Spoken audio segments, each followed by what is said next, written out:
No último vídeo que eu publiquei, eu tinha deixado que nos comentários não, foi na descrição do vídeo, que tinha havido uns problemas, não tinha conseguido editar muito bem o vídeo porque o meu computador não estava a querer editar, não estava a querer ler, não estava... Enfim, um rol de problemas que basicamente estavam a indicar que o meu computador já não estava a ir para as curvas. E basicamente nos dias seguintes descobri que quase toda a função gráfica do meu computador tinha ido com os porcos e basicamente ele já não dava para fazer as coisas como era normal. E por isso mesmo é que andei um bocado desaparecida, porque precisei de tratar de outras coisas. Entretanto tive que arranjar outro computador e outras coisas meteram-se pelo meio e cá estamos mais de um mês depois. Portanto, aquele objetivo de publicar um vídeo por semana este ano já foi com os porcos. Não sei o que é que os porcos têm a ver com o assunto, mas não interessa. Mas cá estamos. E hoje, mais importante do que estas coisas todas, o assunto já está resolvido, portanto vamos avançar. As leituras de janeiro e fevereiro, decidi juntar as duas juntas. Juntar as duas juntas, soa muito bem numa falda. Em nenhum dos meses li tanto como é normal, mas li, portanto, mais importante do que isso é ler. E cá estamos para falar então sobre os livros que eu li. Em janeiro li este pequeno livro de não-ficção, The Little Book of Trolls, de Carolyn Larrington. É uma nova coleção que a British Library tem. Este em específico é sobre trolls. A sua origem, onde é que, em que textos é que apareciam. Uma das coisas mais interessantes destes livros é as ilustrações. E depois mostro uma ilustração que não é assim tão bonita quanto isso, mas pronto, enfim. Eu disse que era interessante ter as ilustrações, não disse que eram ilustrações bonitas. É interessante, é um bom ponto de entrada, podia ser mais profundo, mas também é suposto ser um pequeno livro portanto não é suposto ser assim muito profundo. Eu, em janeiro, acabei por entrar num rabbit hole de coisas que fui pesquisar e acabei por ler 2 livros de não-ficção que não estavam programados, não estavam sequer nas minhas intenções de ler, não sabia que os livros existiam. Um deles é o Weird Westerns, Race, Gender, Genre, que é um livro sobre livros, não é só livros, livros, filmes, séries, várias maneiras de contar histórias com westerns estranhos, que podem ser várias coisas. Portanto, há a definição do que é que são weird westerns, o que é um western, e é analisado essencialmente em relação a raça, género e género. Em português é género, mas pronto. Seja o género de quem escreve e das personagens principais, e também o género literário. Porque basicamente Weird Westerns entra na ficção especulativa. A ficção especulativa pode ser muita coisa, mas normalmente as coisas com o estranho está ali entre o horror e a ficção especulativa.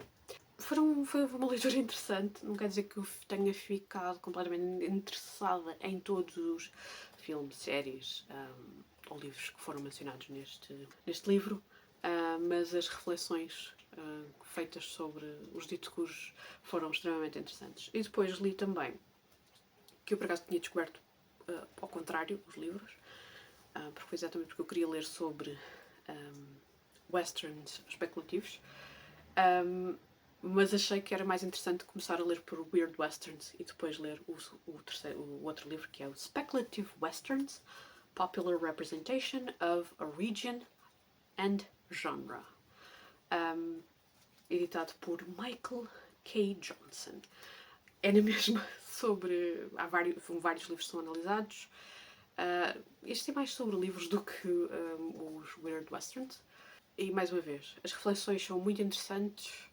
Fiquei a olhar para o género western, que eu conheço mais de filmes do que particularmente escrito. Eu cheguei a estes livros porque comecei-me a dar conta que tinha vários livros na minha TBR que tinham componentes western, mesmo que não fossem necessariamente livros que se passem no oeste americano. Eram livros de fantasia, ou de ficção científica, ou nos vários géneros ali à volta disto. E pronto, tinha um componente western. E eu, ok, será que existe alguma coisa sobre isto? Será que existe... será que é um género? Será que é um subgénero da ficção especulativa? E pronto, acabei por ler estes livros. Fiquei com mais não sei quantos livros na minha lista de livros a ler. E cá estamos. Isso fez com que também não lesse tanto os livros, porque estes dois livros não são assim... não, como eu não conhecia o material de referência, e às vezes estavam a falar de coisas que eu queria refletir, antes de continuar a ler mais, não foram livros. Porque às vezes há livros de não ficção que eu consigo ler quase tão rápido como um livro de ficção. Estes não. E às vezes, especialmente o segundo, o Speculative Wests, não achei que fosse tão acessível como o outro. E o outro também não achei que fosse uma coisa muito acessível. Mas pronto. Enfim, considerações à parte. O próximo livro que eu li é o The Outspoken and the Incendiary Interviews with Radical Speculative Fiction Writers, do Terry Bison.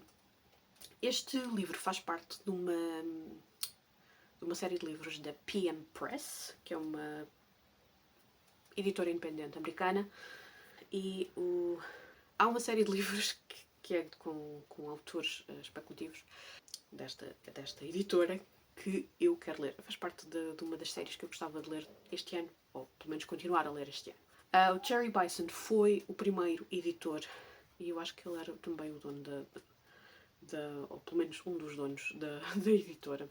Ele era o editor desta série de livros, e em todos os livros, no final de cada livro, existe uma entrevista aos autores.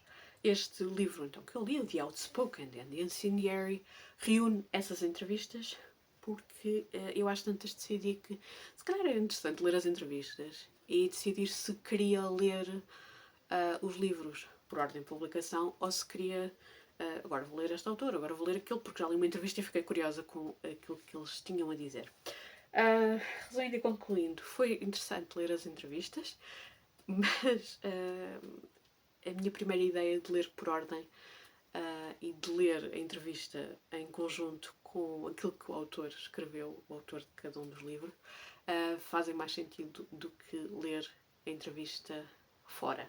Apesar de haver autores que pode-se ler a entrevista, mesmo não sabendo nada sobre eles, continuo a achar que é mais interessante ler a entrevista, estando em conversa com aquilo que já li antes dos autores. Espero que isto faça sentido. Sendo assim, li também dessa coleção da PM Press, li o Mammoths of the Great Plains, da Eleanor Arneson. Este livro tem o Mammoths of the Great Plains, que é uma novela. Tem um ensaio de... Um ensaio não, é mais um discurso. Um discurso de não-ficção que a autora fez, que está relacionado com escrever ficção científica na época da Terceira Guerra Mundial, e foi escrito em 2016. Contexto histórico é muito interessante. E depois tem a entrevista com a autora feita pelo Terry Bison. Não foi a primeira vez que... esta já é a segunda vez que eu estou em contacto com a autora Eleanor Arneson. Eu já tinha lido um conto dela que se chama The Grammarian's Five Daughters, que eu já tinha lido num outro livro, numa outra antologia de contos, e que já tinha gostado bastante. Especificamente, o conto / novela Mammoths of the Great Plains é uma história dentro de uma história. A nossa personagem principal é indígena nos Estados Unidos e vai ao longo da novela contar-nos a história dos mamutos das planícies, e como é que essa história está relacionada com a história da sua família também.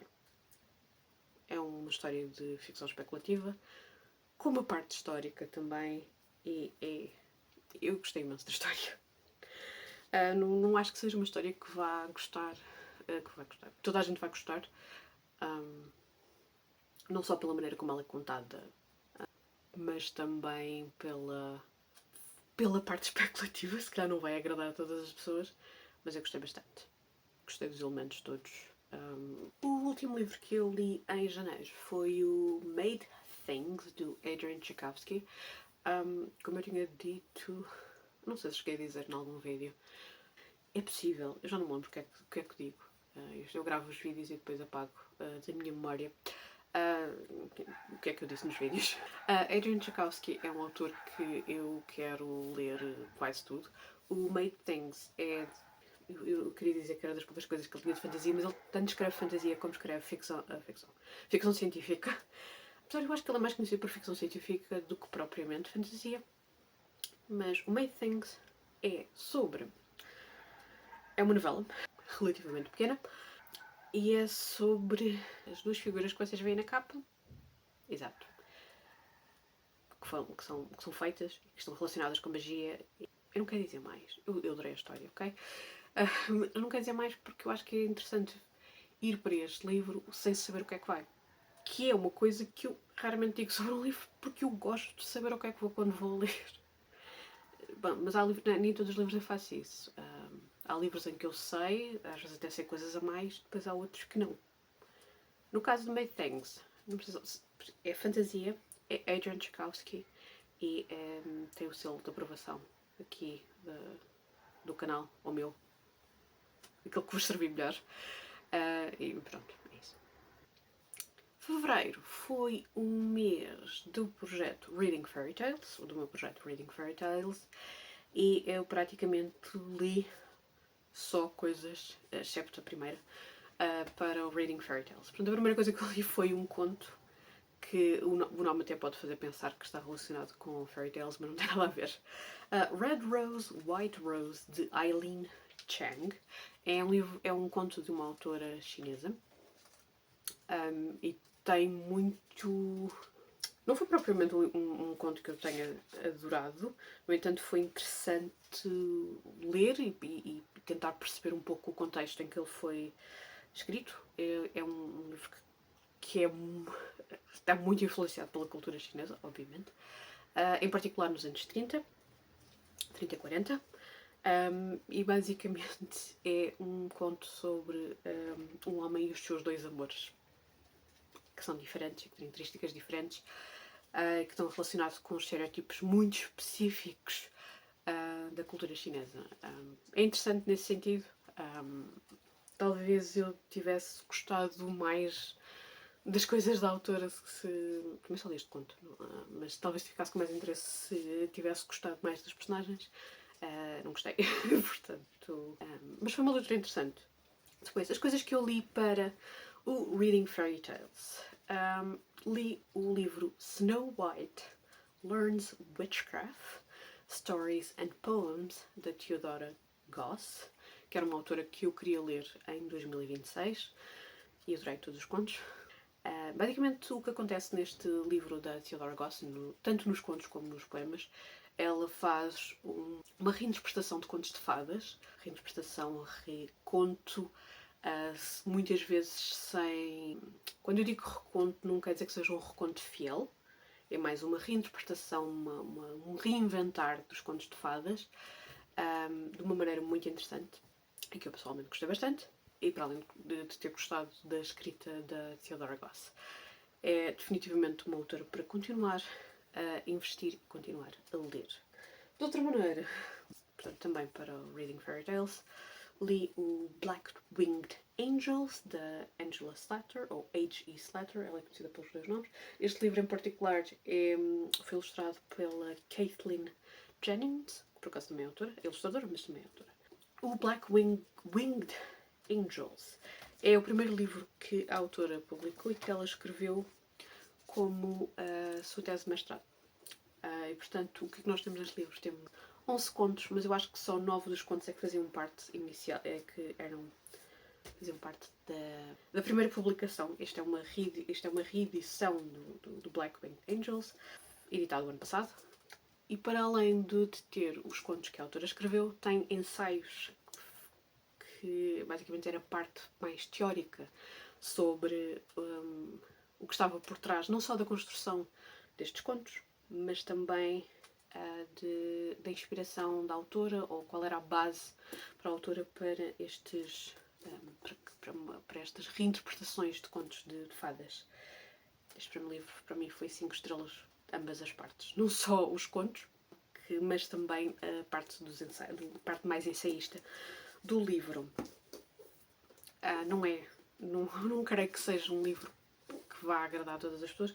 Nem toda a gente gosta de recontos de fadas, muito menos onde é questionado o papel das próprias personagens. Um dos contos que que fazia parte deste livro, do Black Winged Angels, existia também uma edição ilustrada, que foi o último livro que eu li em fevereiro, que é este, o Flight. É também com a mesma ilustradora e que eu também gostei bastante de ler. Eu estou numa demanda de ter todos os livros da Angel Slater. Só queria mostrar aqui uma das ilustrações. Acho que tenho os dedos à frente. Okay. Talvez assim apareça. Como eu não consigo ver o que é que estou a gravar, nunca sei o que é que aparece. Muitas vezes acontece eu estar a gravar e só estou a gravar com o curuto na minha cabeça. Espero que desta vez não seja isso que aconteça. Como eu estava a dizer, eu estou numa demanda de ter todos os livros da autora, mas ao mesmo tempo estou numa demanda de os ler também. Esta é a contracapa do livro. Estes 2 livros da Angela Slater e o livro da Theodore Goss provavelmente vão ser dos meus livros favoritos do ano. E foram estes os livros que eu li em janeiro e fevereiro. Não foram muitos, não foram poucos, foram aquilo que foram. Foram leituras interessantes. Espero gravar brevemente o vídeo das leituras de março. Porque em março eu li bastante fantasia, porque estive a participar no Fantasy Royal Rumble da Knights Awards à la carte. Deixo o link para o projeto dela também na descrição. O projeto era em março e o objetivo era ler fantasia. E foi aquilo que eu fiz. Por hoje é tudo. Se participaram no Reading Fairy Tales, se leram alguma coisa, digam-me nos comentários. Qual foi o livro que vocês mais gostaram de ler em janeiro ou fevereiro? Digam, se quiserem. Se não quiserem também está tudo bem. E até o próximo vídeo.